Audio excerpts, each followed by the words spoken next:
Music of 1998. When I had my CDs, I actually was slowing down on buying CDs by that time. Uh, Whatever, 1998 had some really good stuff, but there's a lot of stuff that, it wasn't all for me. But there was Jay-Z, It's a Hard Knocks Life, which went nuts because of that chorus, obviously. Bare Naked Ladies came out. They did Stunt, which became a really big hit for them. Whole Celebrity Skin, that was really popular. I mean, there are System of the Down had probably their best album. So I'm going to show you what I have. And I don't have tons, but I have a top 12. And I do have more than 12 albums in my collection from 98, but it's not as much as other years. So let's begin with number 12. And it's the Chicks. It's the Chicks now.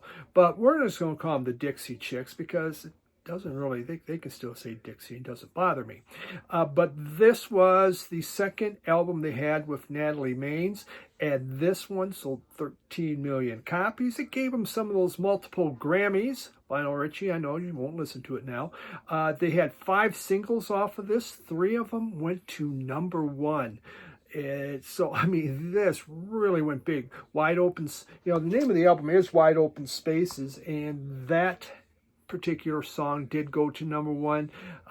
There's Your, where was that? There's Your Trouble went to number 1, and You Were Mine. So this was a very good album for Dixie Chicks. I really like their first 4 albums. I think they're great. Really good vocals. Then brings us to number 11, R.L. Burnside. And this was my favorite R.L. Burnside on here. He has Come On Live, and It's Bad, You Know. And It's Bad, You Know. I learned about R.L. Burnside from The Sopranos, the TV show The Sopranos, because they did It's Bad, You Know. And that is like one of the coolest, most awesome songs. There is such a groove to that song. It's just a wonderful blues groove. I mean, this is a great blues album. It rocks really hard. I don't know if John Spencer Blues Explosion was helping him on this one. I don't think they were, it looks like. But wonderful album from 1998 from R.L. Burnside, and it is Come On In. Drops us down to number 10, and DMX, It's Hot Outside. It's hot in here. What is it? No, it's dark and hell is hot. Okay.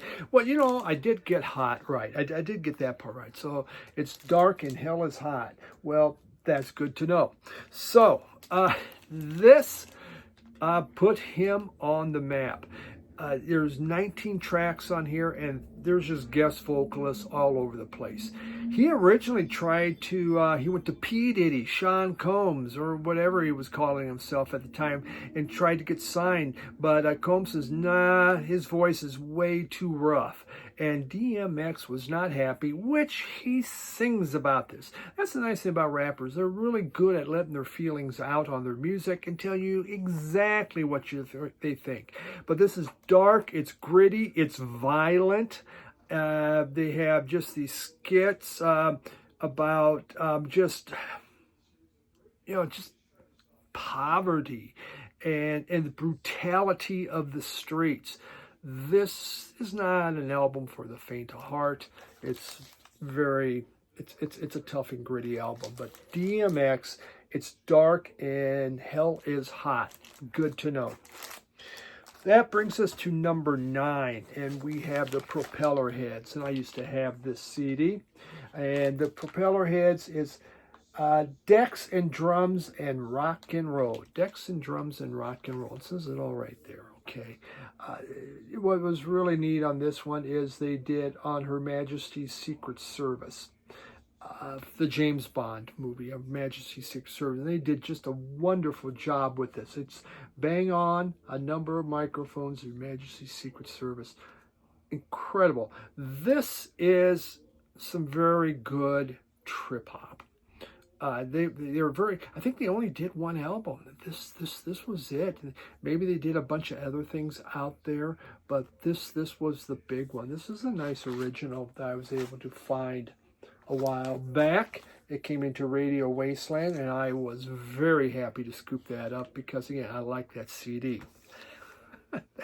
Number 8. I'm pretty sure this is number 8.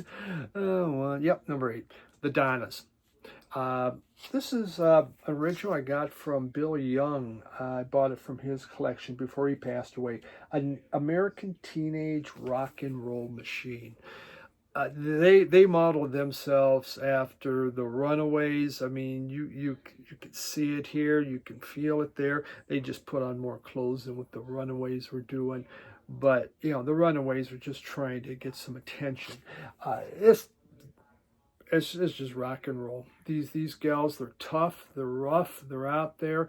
They make no bones about what they're singing about. They come out very hard. And it just makes very exciting music. They've continued to put out albums, but this one to me is the best one and the one I'm very happy, especially having an album from the Bill Young catalog. The Last Dog and Pony Show, and this is from Bob Mould.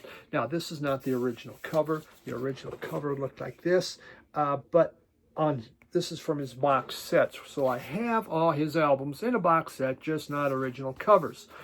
And, you know, at first I had put this down like at around number 9, actually number 11. But man, as I was playing this, it's so good. And I'd forgotten how good it was. You know, this was just a Bob Mould one that I go, okay, that's fine. And it kind of got put to the side. But it is one strong album. He's not as serious on this album as he was on previous albums. He's a lot more relaxed, and he just said, you know what, this is the last one. I'm coming out really hard and doing these rousing rockers, and then I'm going to kind of change everything I do. Well, he kind of still kept going the same way, but that was his thoughts with this. You have some of those great passionate acoustic songs in here, and when he rocks hard, and it tears it up. Really good Bob Mould album, The Last Dog and Pony Show. I just think it's one that doesn't get the attention it deserves because personally, I wasn't even giving it the attention it deserves. Very, very good album from Bob Mould. That brings us to number 6, and Massive Attack, Mezzanine. Mezzanine, Massive Attack, Mezzanine. Wow. I've been enjoying just playing this again. The nice thing is when I do these, it does get you to go and pull out these albums and listen to them again if you haven't listened to them in a while, which is very exciting. And this is just a trip-hop masterpiece. I think that's the best way to say it. There's lots of eerie atmospherics in here, which they fuse with guitars and just a boatload of different things happening. They had Elizabeth Fraser sings on here from, I think the song is called Teardrop. And yeah, it's just, they really put it all together. I mean, a Massive Attack had a number of really good trip-hop albums in the 90s. And this is by far one of their classics that is well worth having in any kind of collection. Totally enjoyable, really good stuff. And they just showed that they were relevant and that they were making classic music that's going to last and be around for a long time. So number 6, which puts us to number 5. Now, this is not the original cover. But because it's on a reissue. But Fatboy Slim, You've Come a Long Way, Baby. Holy smokes. You know, Norman Cook, you know, he was doing different things. He was DJing, he's put out singles, mixing, which he's still just a hell of a mixer and producer. But he came out with this album. This is his second album. And on here, he had Praise You. And Right Here, Right Now, and Rockefeller Skank. And those videos were great. I mean, that Praise You one was phenomenal. I remember seeing that on TV for the first time. And it was one of those, what did you call them? When Mob like a mob dance or whatever. They all came in, and it was great. And you know what? He put out a couple more just great albums. For the most part, Fatboy Slim, I'm happy his greatest hits, but this is one that I did want to get. I mean, it is just, this is heavy use of sampling. You know, you could just listen to it and try to pick out the samples. They are all over the place on this. Videos, as I mentioned, were just fantastic on what he was doing, and yeah. It just doesn't get better. I was trying to see who produced by Fatboy Slim. Yeah, I mean, he did it all. Great stuff on this one. Fatboy Slim, you've come a long way, baby. And I mean, Norman Cook, as we all know, went on just to help many people produce their stuff in remix. Okay, top 4 from 1998. Calexico. The Black Light. Again, this is a classic. Multi-instrumentalist, Joey, was it Burns and John Constantino, who knows. They wound up moving to Tucson, Arizona. And they just loved the Hispanic music that was happening and what they were hearing in the Tex-Mex stuff. And they decided to do a band called Calexico, and this is their first album. On here you can hear, you know, influences of Morphine, there's country, there's kind of rock with a Ennio Morricone type feel to it.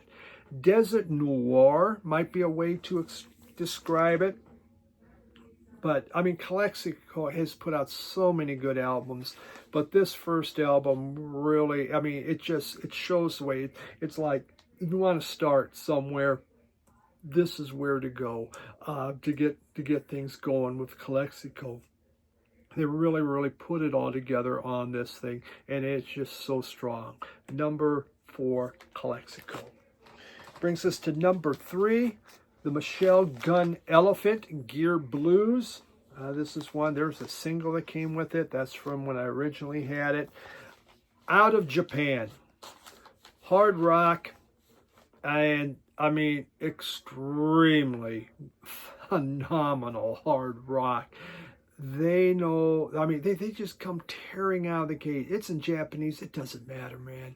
Those guitars are so phenomenal on what they're doing, pounding drums, the bass just rips. You know, Gear Blues, the Michelle Gunn Elephant. It's a weird name because one of the people in there's, you know, asked what's the name of the group because he was putting it onto the information on the tapes. And so they said something and he thought they said, he said the Michelle Gunn Elephant. That's not what they were trying to say, but it stuck.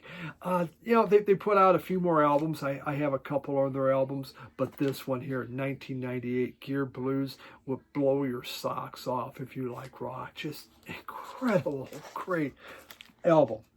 Number 2, and this is, this is great.